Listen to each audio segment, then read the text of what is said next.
Well, hello everybody and welcome back to the channel.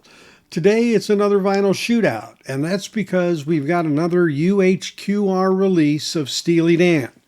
This time it's Katy Lied, and I'm going to put this up against a US original release, a reissue, and I also purchased the Universal $30 reissue that just came out when this one came out to compare it. That's coming up next on the Safe and Sound Texas Audio Excursion.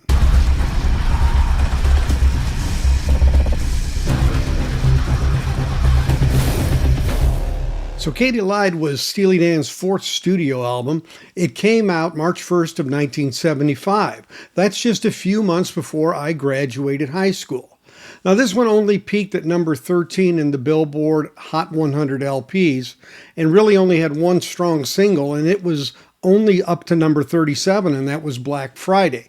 So the commercial success of this was a bit less than previous records, especially Can't Buy a Thrill and Pretzel Logic. This was, in fact, the first album after Jeff "Skunk" Baxter had left the band because Becker and Fagen had made the decision to do all studio work, stop touring, and Jeff wanted to be touring. So with that, Denny Diaz, who was another founding member of Steely Dan, he did play guitar on this album, but really wasn't an integral member, as it really became the Becker-Fagen show from here on out. Now, some other notable folks on this record are Jeff Porcaro, who played drums on all but one song. The other song, Hal Blaine picked up, a studio musician. But we also had in this Jeff, who was with Toto, but Michael McDonald, who really put up a lot of backing vocals.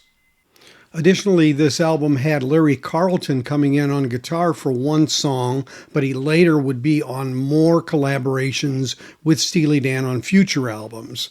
And on Black Friday, that song that was its only hit, you had some keyboard work there from Michael Omartian and David Paich, who later would be a founding member of Toto. Now, Black Friday on here, that has nothing to do with being a song about the hectic shopping Friday after the Thanksgiving holiday in the U.S. that happens on the last Thursday in November. Totally different story. But the album does have notoriety from a technical standpoint, and my good friend Tim at University of Vinyl, on his review of this and on some other Steely Dan videos he's done, talks about this story more in depth. You see, Steely Dan was what I would call somebody in technology back then that was on the bleeding edge, with Roger Nichols as well, the immortal. And, you know, they were using for this recording the DBX noise reduction system, which was different than normal. Normally, everybody was using Dolby A at the time. But unfortunately, because of the way it works with some compression and decompression algorithms, there were some problems with this. And they literally had to go to the labs of DBX to try to get these malfunctions corrected in the outcome. And some hand-holding and dexterity was involved to repair this situation. But the band really never was satisfied with the outcome overall. And in a way, it does in some way contribute to the outcome being a bit of a uneven recording across these 10 tracks of the LP.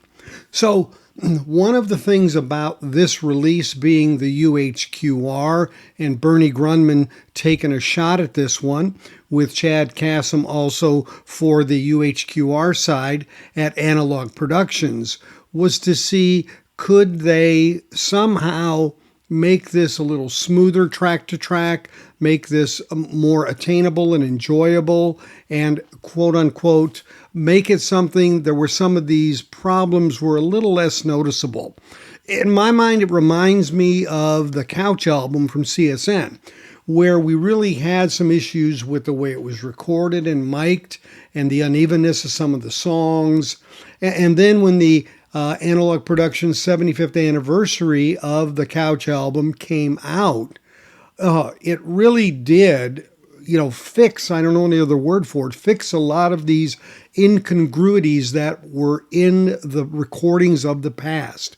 And I had listened to and bought plenty of them and never have been really satisfied with the outcome, except in this Atlantic 75th series, which, that's like a $60, $65 album, as opposed to the UHQR, which is twice that and more. So that's a really great value, but it reminded me of the same challenge that existed. So the question here is, how did they do? How did they do in terms of correcting that? Well, I'm going to be getting into my rating shortly, of course, with the comparisons, but I can tell you from my standpoint, they certainly did make this a much more enjoyable listen. I got to be honest with you. Katy is not one of my favorite Steely Dan records. There's some songs on it that I just really don't care for. There's some that I do like. But I will say, listening to this over and over again, multiple times, which you have to do for these shootouts, I did come to appreciate this album more than I had in the past. And sonically, it certainly did present some opportunities to recognize that this reissue did, in fact, create a much better balance and smoothness across the songs and not having quite as uneven of an experience. Now, this is not one of the better recorded albums that Steely Dan had, for sure. There's no doubt about it. And so to give something a higher rating, a 10 or whatever here, doesn't mean that the recording in and of itself is a 10. It means, I think, if I give ratings in the upper numbers, they've come as close as they can get given the recording that they had to deal with. So, that is part of the context. But the good news here is, yes, it does in fact bring to you a much better presentation of the record. Now, one of the things here that is a bit different, of course, is, the UHQR is a $150 record. And that's quite an investment, 2x45 RPM. Some people don't even like dealing with that, of course. But, for those who really enjoy this album, like this album, and want to hear it as good as it can be, is it worth the investment? Well, I also, besides going against the original Ken Dunn pressing, I purchased the Universal $30 pressing. Now, if you don't know, the way this is done is Bernie Grundman masters the record, and he sends a high-res file to the mastering engineer for Universal that is going to put it on this $30 record. So the record is basically, it was analog, digital, right? It was recorded and it was mixed analog, and then the mastering is digital. So Bernie sends that off, and they cut the record from that master for Universal.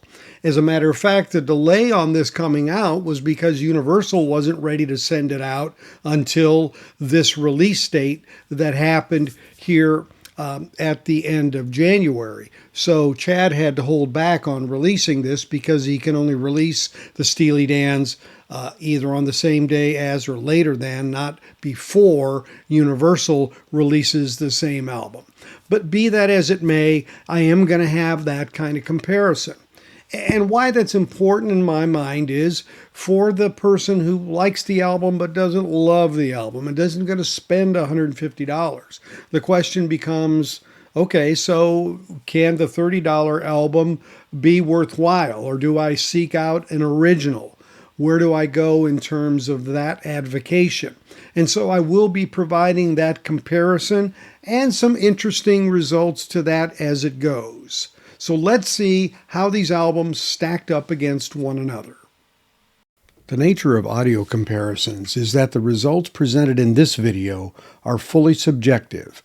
They are based on my equipment in my listening room using my hearing capability. Therefore, your results may be different. My effort here is to provide you the relative difference of audio characteristics across various pressings. So we ended up with 4 different pressings to compare. I thought I had a quad version of this, but realized actually there were only the first 3 of Steely Dan's that came out on the ABC Command Quadraphonic. And this is where about 1975, the format wars of 4 channels started to really get heavy, and labels were starting to drop 4-channel pressing. So there was no pressing for Katy Light in quadraphonic. So what we did have here is the U.S. original on ABC, first pressing, mastered at Ken Dunn, and my copy is Columbia Santa Maria. And that was, again, 1975 release. You can get those for around $25. I then found a U.S. reissue on the MCA Coral label. That was like a budget label of MCA after they had acquired ABC. And it had the initials LB for mastering or cutting the lacquer for this record, but I couldn't determine who that was. It was pressed at MCA Pickneyville, and it was a 1980 release, and that's about a $20 record. And then the new ones, the 2 new ones that came out January 31st, 2025, the single disc 33 RPM reissue on Geffen through Universal, the mastered by Bernie Grundman to a high-res digital file that he then sends off, and the lacquer is cut at Sterling, Nashville by Joe Nino Hernes, and it was then pressed at GZ Media in the Czech Republic. That's a $30 record at retail. And finally, the Analog Production reissue UHQR Clarity Vinyl 2LP 45 RPM, all analog mastering by Bernie Grundman and his lacquer cut as well, with the pressing done at QRP Quality Records Pressing in Salina, Kansas. And that is a $150 investment for that audiophile record.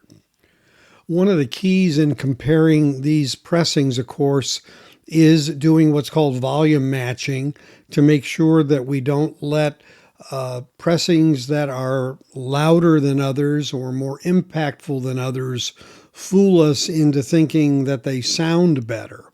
And so looking at the decibel levels of these when they play in the exact same areas of the record, I can get a beat on that. And what I do is I make the first pressing, the original, the bass line, and then I determine whether any of the others are either louder or quieter than that one. And in this case, this first press is the hottest of all. So it's kind of like 0, but you can see the reissue was a little bit quieter with 1 decibel quieter than the original. There a lot of other distinctions I'll talk about as well there, but a tad quieter. But the U.S. reissue on Geffen, the single 33 RPM at $30, that one was quite a bit quieter in terms of decibel levels. And so you had to crank that one up to volume match. It was 2.5 dBs less than the first pressing.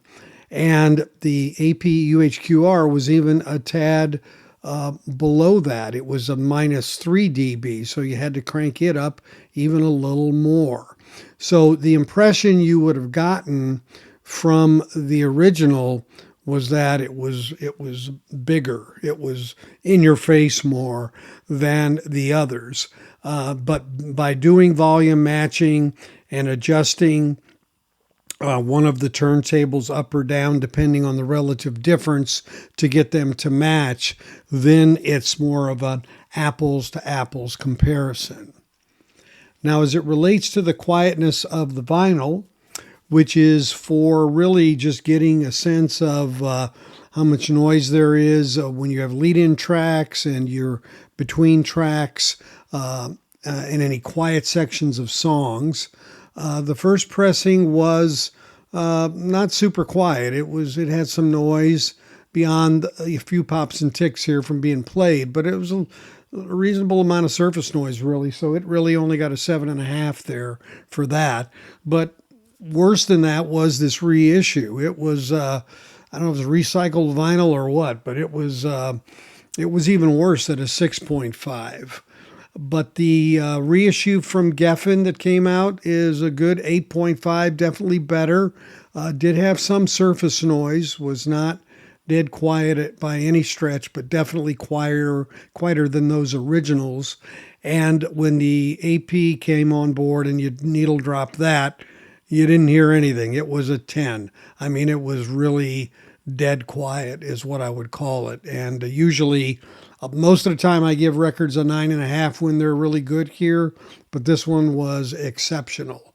So, and those don't go into the average at the end. They are more informational for you, as opposed to going into the rating, because the rating is purely about the sounds within the music itself. So let's start on that with the bass. Looking at the original, really strong bass, 8.5, decent, solid bass where it was present. Again, this is a recording that has some variances to it, track to track, and but really it was quite present. This loudness that's here is a little bit of a masking that you get that kind of fakes you. That's like, oh, is that really the loudness, or is the bass really well defined? Well, you start to know that better when you hear other pressings against it, and we'll talk in a minute. Now, that reissue, it was pretty poor, pretty lame, actually. I'd say pretty limp at a 7. The reissue on Geffen, the digital to vinyl, it was really good. It was very decent, a little better than the OG in this department, more defined, more well articulated in the drum beats and in the lower notes. So it definitely was a step up from the original. And then the AP, stronger yet, 9.5. It was definitely had great definition and a solid feedback on especially things that had percussion impacts. They were present and strong, and you could feel those percussive instruments and their hits. And so I gave that a 9.5. So very, very good there. But I was well surprised by the digital one, because the reissues that were done on the previous Steely Dans that I have bought to compare, I haven't been that impressed with. Shrillness and just a little sloppy sounding to me. So this one really, it started to show that it had a better command of articulating the sounds than I had experienced in the previous ones. The mids, now this is where it picked up a bit here for the original. They were very solid, coming in at a 9. And again, this reissue, and this is just the way this one is. It was just poorly mastered. And it's a 7. It's just very lame, is the only way I can call it. The sonics were very, very masked compared to the OG. A 9 for the reissue, single LP 33 RPM. Again, the mids were nice. They sounded really well placed. They definitely took on the original and were solid there. And of course, having quieter vinyl, it even sounded better. But again, when you put on the Analog Productions and the 2x45, it just had a bit more precision, a bit more presence, and a bit more definition. That was not quite as well scoped in on the US reissue on 33 RPM. But again, really solid. Getting to treble, the 8.5 rating there on the original, it's really decent. There's a kind of a attack that occurs in this way this is presented, partly because of it's just loud and it just comes at you. But some of the treble was evident and present, but then when you started to compare it to, let's say, the AP, when I get there, you really could see that it was pushed back some and it wasn't as well defined as as it could be. And so that's when the distinction showed up. So 8.5 on the original for treble. Again, on that reissue of 7, really weak. The Geffen reissue, the 33 RPM digital transfer, it was a solid 8.5. I was rocking a bit between 8.5 and 9, but honestly, then when I put on the AP and compared it, the precision and definition in the treble in the AP was so much better that it really gave a gap, of a decent point between the two. So I settled in at an 8.5 for the Geffen and a 9.5 for the Analog Productions. Really, a lot of very distinct percussion and cymbals. Just anything on the high end was just very luscious and well-defined and not forced, but very present. And another oddity that was there with the reissue on Geffen at 33 is that it seemed like the side 2 of that record had some better top end than side 1 had. So even when I was comparing them, I was thinking, the treble, it's a little not quite as good when I was first listening to the side 1 songs, and then it seemed to up in its capability on the second side for some reason. Just a little bit of an oddity. I'm not sure in the mastering that happened and cutting lacquer. I'm just not sure where it happened, but there was a noticeable difference there. But on average, I'd say it was an 8.5. And then again, like I said, the AP really was very discriminating in this. And it really had better, what I call better parity across all the songs and sides where things sounded very uniform. A dynamic range, which we added recently to show how much of a spread there is in the sound from the lowest lows to the top end. And decent for the U.S. First Press at 8.5. I would say that there is some compression that was done there, and that's part of why it feels a little hot. But that reissue was just really, didn't have any life to it at all. It was just not very wide in the spectrum for dynamics whatsoever. Whereas the Geffen reissue, it had really good dynamic range, actually. The mastering that Bernie did to high-res digital and they brought it through Sterling to vinyl on the lacquer, they did a good job. I thought the dynamic range was really solid, as it was with the AP. Again, very solid, a little better actually. But again, I was very happy with that $30 pressing in terms of what it was able to do for what it was. So again, the winner would be the AP on the dynamic range. Soundstage and imaging was 8.5 on the original. Well done, decent. I mean, there's only so much in that arena when you're cut that way, and a little bit of compression, a little bit hot. You start to lose a little bit of that definition that you get with a better cut and pressing, with better dynamics. The MCA reissue, 7.5. It had a little bit of distinction, although the sound of that distinction wasn't great as it related to the musicality and in your bass mids and trebles, but it did have some tad better imaging than it had from other ratings of 7, so it got a 7.5.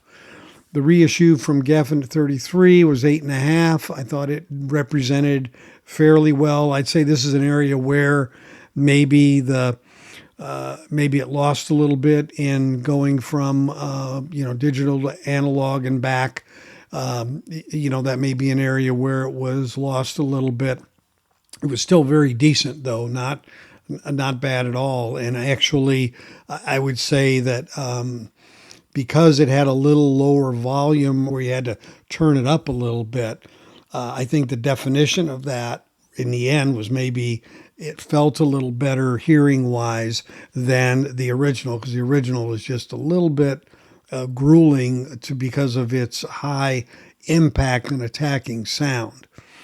But the AP again came out 9.5. It really gave some distinction and space, both across and deep, and it really gave the voices some imaging and depth, some separation between the lead and the background vocals to distinguish them in the sound stage. You had to turn this one up. That's one thing I'm going to say, is that you got to have a little bit of oomph in your system to play the AP and even the Geffen, a little less so much, but they're fairly close. But you really got to have a little oomph in your system. Whereas that OG, it just kind of flies out at you, and you could be 2-3 notches down on your dial easily on volume and get the same effect. So there is that aspect of this related to it.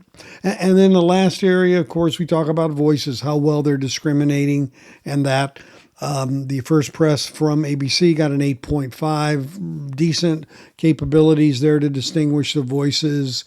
Some of the backing vocals seemed a little pushed together a bit, I'll say. Wasn't quite as distinct as you might like. It was even worse on the MCA Chorale reissue, but there was some distinguishment there that you could pick up. So it got an 8, whereas the OG got an 8.5. The Geffen reissue got a 9, very good in this area.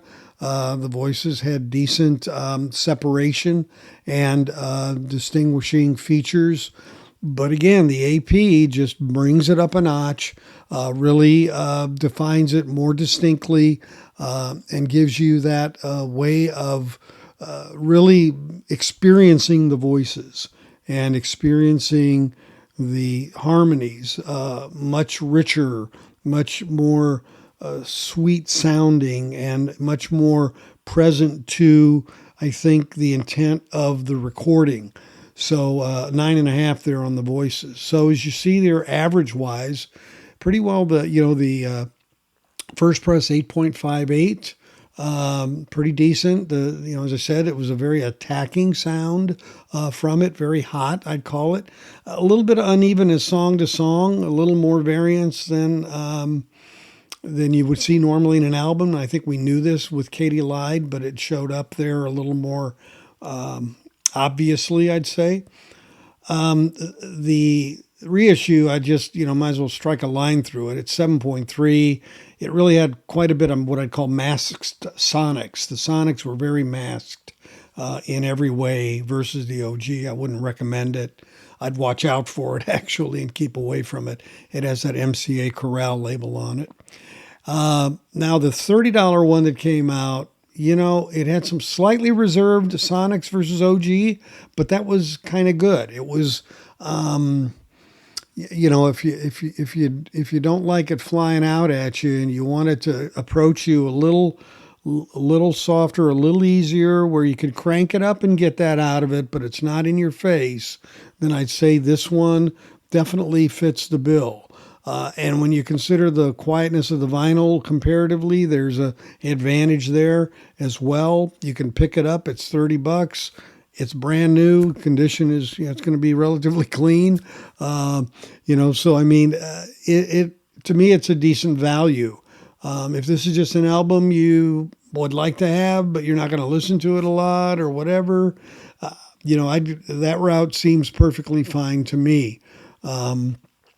And again, if you just got to make sure your system can push that out, because it does have that 2.5 decibel less capability. So you got to make up for that in your amplification. And then, of course, at an average of 9.5 comes the AP. Just an across the board, well done cut, well done mastering, really, I think, smoothed out some rough edges, made the record much more consistent. I think it had better parity across the songs and the sides, which with this album, is a little bit of a thing to negotiate. Usually that's not really one thing you would talk about. But I think it kind of it fixed what it needed to fix where it needed to be fixed. Try to say that 3 times, but it really did. And for that, it was a much more enjoyable listen. And for me, the OG is really hot. I mean, as I said, and in some ways, for me, it got to be a bit fatiguing because of that, honestly. I would probably listen to if I'm going to listen to a 33, I'd listen to the Geffen.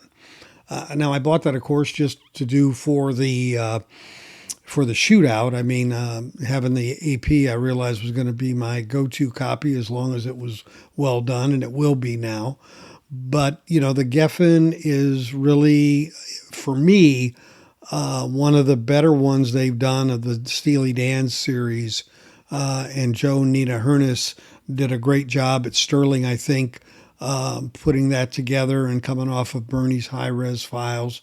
Unlike some of the other ones that I've mentioned before, he and Alex Abrash pretty much have done the Steely Dan catalog, each doing a few.